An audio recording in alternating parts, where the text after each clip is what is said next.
अब देखो रिसेंटली मैंने आपको बताया नहीं था कि रोमन रेंस ने नया कॉन्ट्रैक्ट साइन कर लिया है, उसके बाद जो है वो लाइव इवेंट्स के अंदर कम आएंगे, उनकी अपीयरेंस कम हो जाएगी, लेकिन डब्ल्यूडब्ल्यू ऐसा कर देगी ये कुछ एक्सपेक्टेड नहीं था। और गाइस डब्ल्यूडब्ल्यू का जो हेल इन अ सेल अगला पेपर भी होने वाला है शिकागो से, उस प्रीमियम लाइव इवेंट के लिए रोमन रेंस होने ही नहीं वाले शो के ऊपर। यानी कि ऐसा भी नहीं है कि मतलब हम तो सोच रहे थे कि रोमन रेंस अपनी चैंपियनशिप को डिफेंड नहीं करेंगे, हो सकता है वो स्टेडियम वाले शो के लिए करें, डब्ल्यूडब्ल्यू इसको बचा कर रखे, लेकिन डब्ल्यूडब्ल्यू रोमन रेंस को कम्पीट ही नहीं करवा रही हेल इन अ सेल के अंदर। अब ये कितनी बड़ी प्रॉब्लम हो सकती है मेरे को आपको ज़्यादा कुछ बताने की जरूरत नहीं है, क्योंकि रोमन रेंस ऐसा बंदा है जिसके पास दोनों चैंपियनशिप्स है, ठीक है। अब उसके पास दोनों चैंपियनशिप्स है, रॉ की भी स्मैकडाउन की भी वर्ल्ड टाइटल दोनों है, और वही बंदा शो के ऊपर नहीं है। तो हेल इन अ सेल वाले पेपर व्यू की फील क्या आने वाली है मुझे समझ में नहीं आ रहा। और डब्ल्यूडब्ल्यू ने क्योंकि नया कॉन्ट्रैक्ट जो थमा दिया रोमन रेंस को, तो उस कॉन्ट्रैक्ट के हिसाब से अब वो जो है फ्यूअर डेट्स के लिए, कम डेट्स के लिए काम करने वाले हैं। But hell in a cell में उनका अपीयर ना होना आई थिंक ये बहुत बड़ी प्रॉब्लम है, क्योंकि मतलब फिर किसके अराउंड डब्ल्यूडब्ल्यू चीज़ें घुमा सकती है, उनके पास इतने बड़े कोई स्टार्स भी नहीं है। बट आज की मेजर अपडेट ये है कि रोमन रेंस आपको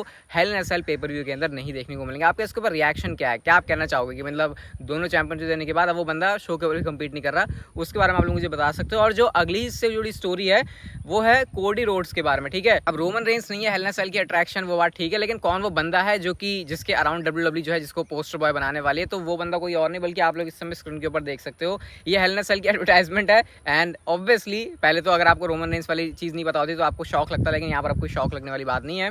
रोमन रेंस इस पोस्टर के ऊपर है ही नहीं, सबसे आगे कोडी रोड्स खड़े हुए हैं, जिसका मतलब कि आप लोग एक्सपेक्ट कर ही सकते हो कि कोडी रोड्स के around WW hello in a cell को लेकर चलेगी। और वैसे भी आपको पता ही है कि एक मैंने आपको चीज़ दिखाई थी जहाँ पर स्मैकडाउन को रिप्रेजेंट कर रहे थे रोमन रेंस और रॉ को रिप्रेजेंट कर रहे थे कोडी रोड्स। तो ऐसे में अब कोडी रोड्स के ऊपर जो है सारा बल, सारा उनका जिम्मा होने वाला है कि हाँ इसी बंदे को जो है हेल इन अ सेल में कुछ करके दिखाना है, ठीक है। जो हमारी इससे अगली स्टोरी जुड़ी हुई है वो हेल इन अ सेल के मैच से ही है कि अब डब्ल्यूडब्ल्यू क्या करने वाली है, क्या उनका मेजर चीज़ होने वाली है हेल इन अ सेल के अराउंड। तो डब्ल्यूडब्ल्यू के पास अब यहाँ पर एक बड़ा ऑप्शन बचता है, जो कि उनके पास एक ही ऑप्शन है, Seth Rollins and Cody Rhodes का हेल इन अ सेल वाला मैच। अब रोमन रेंस नहीं आ रहा तो डब्ल्यूडब्ल्यू को कुछ तो यहाँ पर करना ही है, तो इसके बदले में आपको ये superstars hello in a cell के अंदर कंपीट करते हुए दिखा देंगे। डब्ल्यूडब्ल्यू कुछ इस तरीके से प्लान कर रही है। अब मतलब कोई ऑप्शन नहीं तो फिर यही कर सकते हैं ना। लेकिन हाँ चलो कोडी रोड्स के लिए अच्छी बात है कि रोमन रेंस की एब्सेंस में डब्ल्यूडब्ल्यू उनको बड़ा स्टार लेकर चल रही है, एटलीस्ट उनके दिल में तो मतलब कह सकते हैं कि जो है काफ़ी ऐसे खुशियाँ मन रही होंगी, ठीक है। क्राइसिस भी आ गया डब्ल्यूडब्ल्यू के ऊपर स्मैकडाउन से, मतलब रोमन रेंस के नए कॉन्ट्रैक्ट के बाद में, क्योंकि अब डब्ल्यूडब्ल्यू के पास बहुत सारी चीज़ें समझने के लिए, सोचने के लिए बाकी नहीं रह गई हैं। अब ऐसा मैं क्यों कह रहा हूँ, ऐसे मैं इसलिए कह रहा हूँ क्योंकि ये तो मैंने आपको बता दिया था कि डब्ल्यूडब्ल्यू जो है रोमन रेंस को लाइव शोज़ के अंदर कम्पीट नहीं करवाने वाली बहुत रेयर कम्पीट करने वाली है।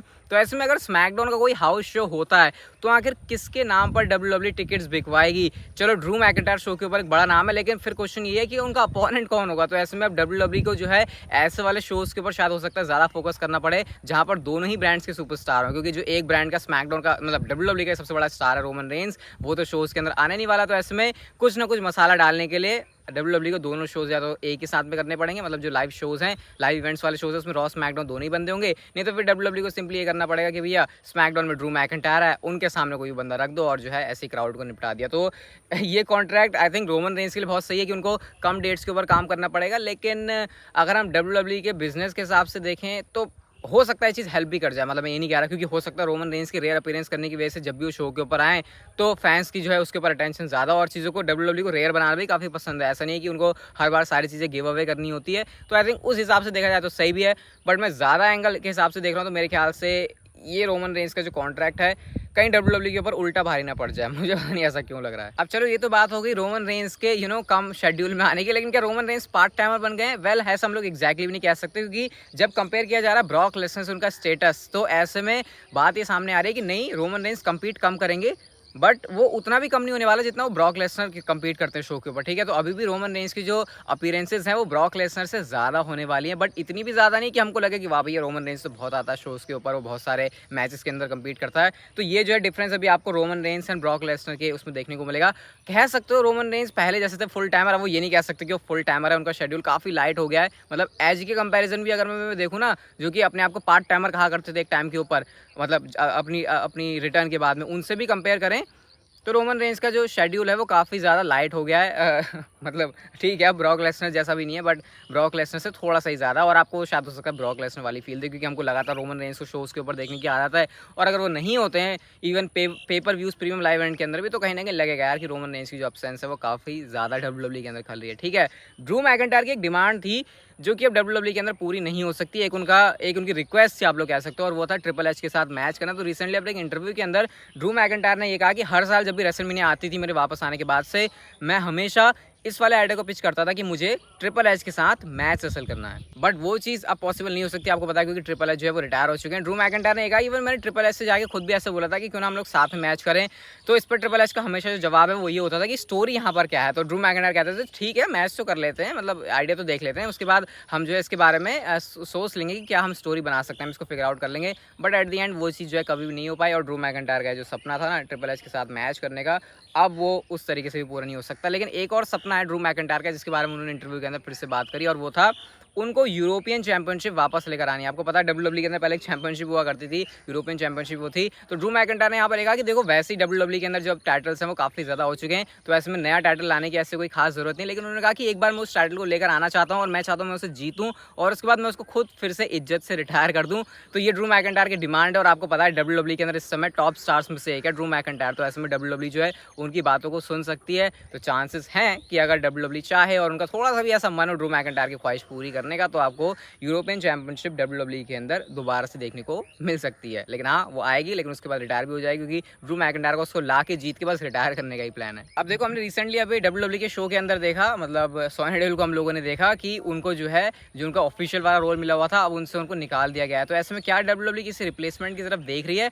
वेल अगर डब्ल्यूडब्ल्यू देख रही है तो एक नाम उभर के सामने आ रहा है जो कि पॉसिबली हो भी सकता है, या फिर अगर डब्ल्यूडब्ल्यू चाहे तो उसे कर सकती है, और नाम है ट्रिश स्ट्रैटस का। उन्होंने यहाँ पर ये कहा कि क्या मेरे को जनरल मैनेजर का रोल पसंद है? हाँ मैं इस रोल को करना चाहूँगी, क्योंकि ये जो रोल है वो काफ़ी डिफरेंट होता है, इसमें काफ़ी कुछ चैलेंजिंग होता है जो तुमने पहले नहीं किया। You just don't want see me being a baby face kicking but winning championship boring, right guys? मतलब ट्रिश स्ट्रैटस ये कह रहे हैं कि तुम क्या हमेशा मेरे को ऐसे ही देखना चाहोगे क्या, जैसे मैंने अब तक डब्ल्यूडब्ल्यू के अंदर काम किया है? अगर तुम मेरी तरफ से कुछ अलग देखना चाहते हो तो डब्ल्यूडब्ल्यू के अंदर एक जीएम वाला रोल मेरे लिए काफ़ी सूट कर सकता है। और वैसे आपको एक बात बताऊं, ट्रिश स्ट्रैटस आपको पता है एक अच्छी बहुत तगड़ी वाली अट्रैक्शन है, तगड़ी वाली अट्रैक्शन है। तो ऐसे में डब्ल्यूडब्ल्यू यही करती है कि जब कोई सुपरस्टार से कम्पीट नहीं कर सकता तो एटलीस्ट किसी न किसी तरीके से तो उसका रस निचोड़ लिया जाए, कुछ ना कुछ करके उसको यूज़ में ले लिया जाए। जैसे हम लोगों ने पेज के साथ भी देखा था जब वो रिटायर हो गई थी। तो ट्रिश स्ट्रैटस आई थिंक इस रोल के लिए हो सकती हैं। वैसे भी रिप्लेसमेंट होगी किसके लिए? सोनी डेविल के लिए, वो सुपरस्टार जो कि अभी मतलब वो भी फीमेल है ऑब्वियसली। तो रिप्लेसमेंट के लिए यहाँ पर अगर फीमेल के लिए डब्ल्यूडब्ल्यू कोई देख रही है रास्ता, तो यहाँ पर शायद वो नाम हो सकता है ट्रिश स्ट्रैटस का। आप लोग क्या देखना चाहोगे वैसे ट्रिश स्ट्रैटस को?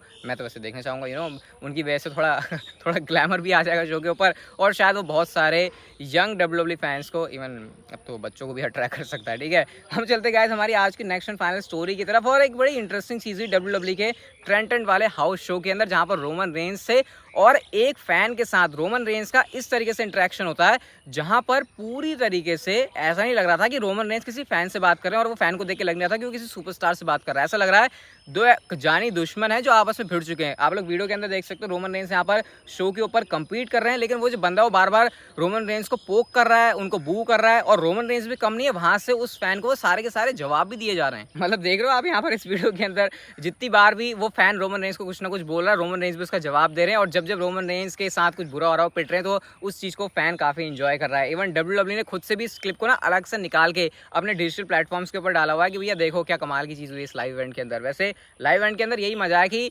सुपरस्टार ज़्यादा खुल के एक्ट करते हैं, उनको जैसे करना होता है वो जो करना होता है, क्योंकि उनको पता है कोई टेलीवाइज्ड शो तो है नहीं, टेलीविजन के ऊपर तो आने नहीं वाला। तो जो मज़ा है वहाँ की बैठी ऑडियंस के लिए, लेकिन हम जैसे लोग भी इसका फ़ायदा उठा लेते हैं कभी कभी, जब हमको ऐसे क्लिप्स वगैरह देखने को मिल जाती है। तो बड़ी मुझे फनी सी लगी, कुछ इंटरेस्टिंग लगी, तो मैंने सोचा आपके साथ शेयर कर देते हैं। बाकी आज की अगर आपको वीडियो अच्छी लगी हो तो like share subscribe, notification bell को ऑन कर दो, एंड गर्मी काफ़ी ज़्यादा है। See you guys in my next video.